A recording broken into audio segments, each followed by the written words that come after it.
Hi guys, today I will explain how to find claim code of vanilla gift card. This process is really simple and easy, and you can see I am on the home page of Vanilla. In order to find the claim code of Vanilla gift card, make sure you have the card of Vanilla, because without having a card, you cannot find the claim code, because the claim code is written on the card.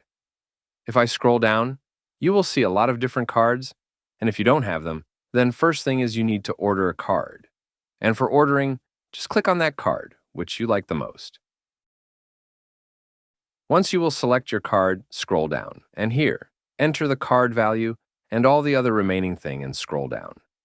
Simply click on Add to Cart when you will receive your card.